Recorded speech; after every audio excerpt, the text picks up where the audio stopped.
Toyota AE86 pasang Cogoo S series 2GB RAM, 32GB, ada IPS screen modify.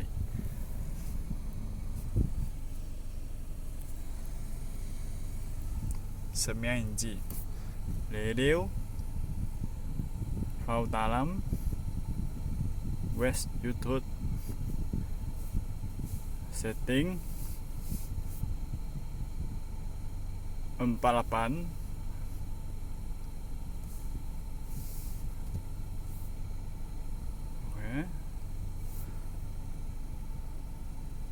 original camera boleh pakai balik.